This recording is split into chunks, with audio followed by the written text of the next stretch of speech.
Alan Titchmarsh, who I ended up talking to David Beckham at length about. The ladies' favourite that is Alan Titchmarsh. Well, conversations you never thought you'd have. David Beckham has been revealed as an avid gardener recently. He is, yeah. We spoke about him. Stop it. When we shook hands, I said, your hands are a bit rough. And he said, that's because I was planting my roses at the weekend. Apparently we must now call him golden bulbs, not golden balls. Who else is there? Naomi Campbell, Edward Enninfeld. But I've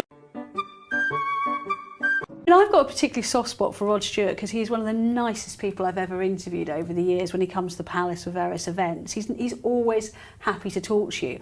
And he just had this really mischievous look on his face. It's like, you're up to something. He could tell he wanted to cause trouble.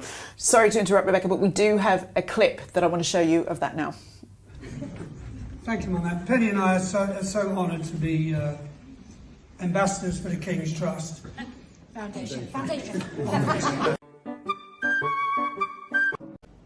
What? I'm also wonderfully honoured to be a knight, and David, yours is coming soon. And he was doing a bit of heckling from the sidelines, and when he came up to present his award, he said, "Oh, can wait for it. I say something?" And everyone was like, "Well, of course you can, wonderful." And then he accidentally got the name of the charity wrong, and then let quite a kind of loud expletive go down the microphone, which obviously everyone was laughing about, and I won't repeat on it. Okay, I'm listening. You have my attention. Here. Wasn't the worst word I've heard, but not the best, and definitely not one for a royal occasion.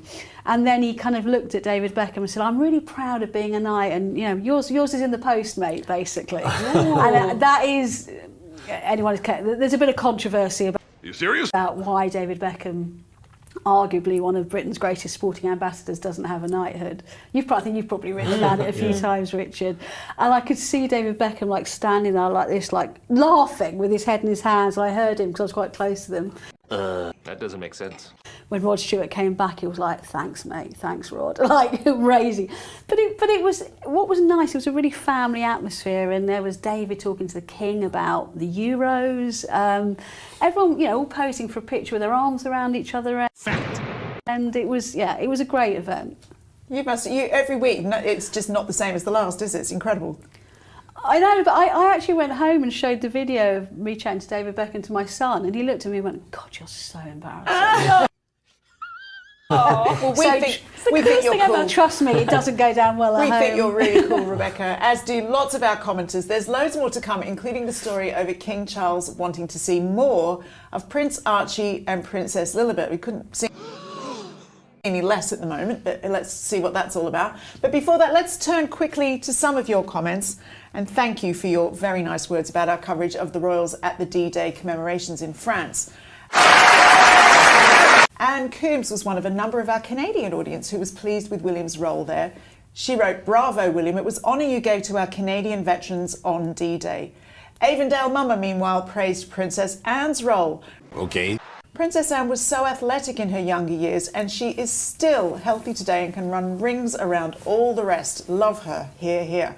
On the subject of whether David Beckham should kneel before the royals to become Sir David. What? Antoinette Francis says David Beckham definitely deserves a knighthood. Way overdue. He has done a lot for sport and Britain and youth. Vivian Margaret Prescott had this to say about Harry's absence from his old friend, the Duke of Westminster's wedding. Hey, y'all, come look at this.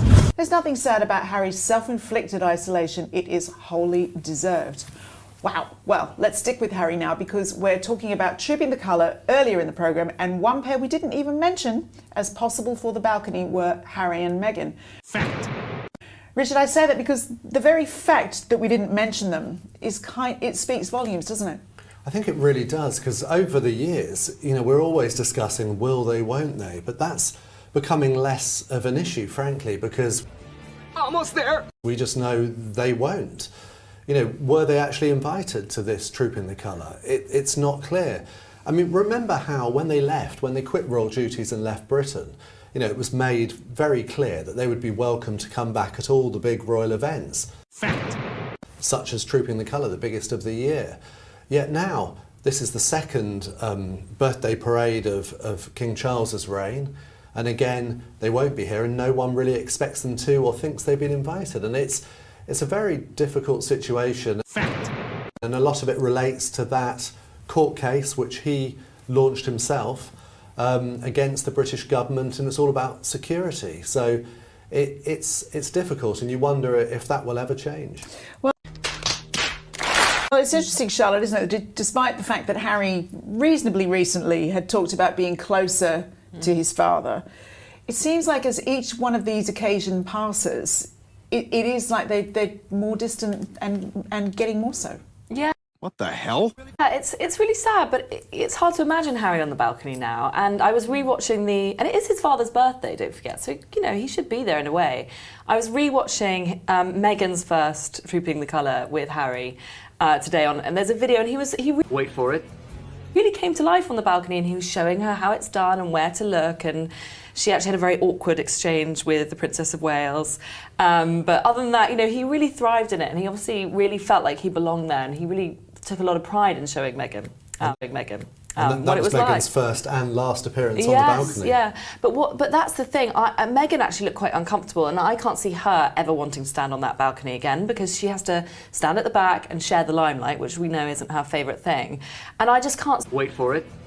see him ever coming back without her. He just wouldn't do that. He just wouldn't separate from her for long enough. And I just think she'd probably refuse, even if she was in the UK, which is a sort of hypothetical argument because we know she doesn't come here.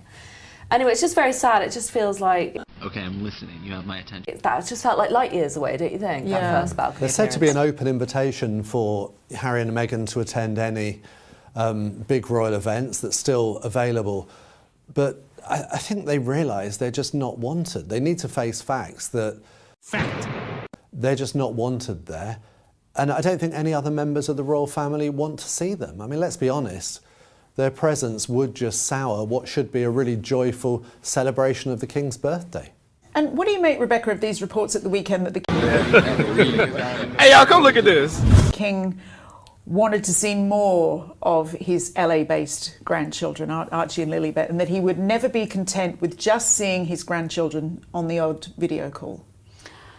I'm a bit sceptical about this story because it's quite difficult for the palace to deny, because if they deny it, it's effectively saying, oh, the king doesn't want to see his grandchildren. Like, damned if they do and damned if they don't. Do I think as a grandfather he would like to see his grandchildren? I mean, what grandparent wouldn't? But, you know, I think, as I've said on the programme several times before, you know, while the whole Harry issue pains him, and obviously his grandchildren will be wrapped up in that, he just knows he's got to put it to one side for the moment, because he's serious old, man. he's got to focus on his job as head of state and this very serious health battle he's undergoing. So do you see the king in the short-term future being the one instrumental in making any change in this current estrangement? Very good question. It's a good question. I mean, Harry has said, if I can see my father, you know, I will come and see him. But, you know, I think that's quite easy for him to say. And then that kind of, you know, puts the onus back on the king. I mean, you know, to hark back to the event I was at on Tuesday when I was talking to Rod Stewart, you know, Rod Stewart said to me, the king told me he went for cancer treatment this morning. And here he is at this event, you know, working hard, you know, working the room, thanking people for their support. That's what he's juggling at the moment. So I think others need to do the running rather than him. Yeah, well, Richard, there was an interesting sounding meeting, wasn't there, that took place at Buckingham Palace yesterday that could potentially see more change to the Harry situation. This is really intriguing. I haven't actually seen any discussion of this at all, but it was noted in the court circular, the official record of events, that King Charles received a briefing from constitutional experts at Buckingham Palace.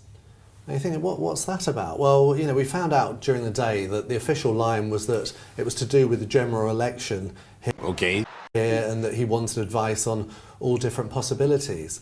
But I do smell a bit of a rat, I'm afraid, that the king... Not you being cynical. I don't know. Anyone who has a basic knowledge of politics and royalty knows what happens with elections. And it's very straightforward. King Charles knows all that already. It's genuinely not complicated.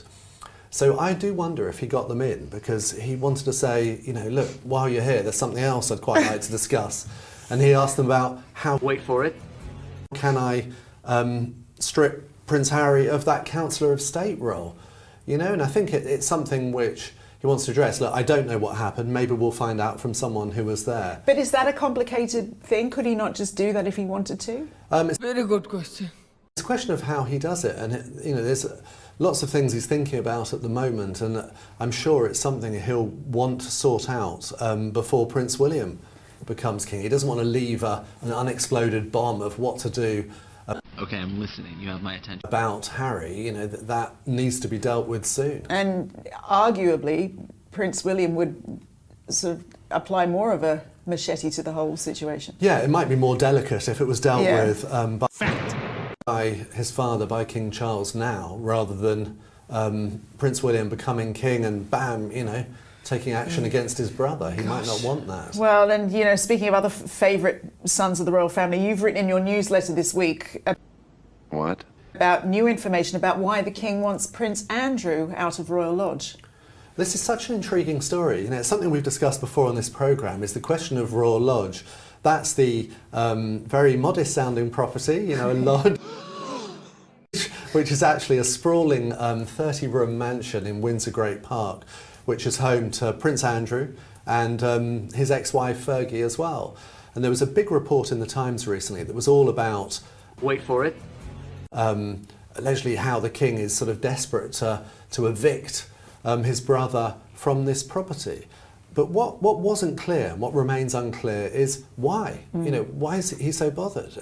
They were sort of talking vaguely about maybe they'd want to let this property privately, but everything I've been told, that's a non-starter because it's right there, close to the castle. It's very close to the royal chapel as well, and it's somewhere that you can only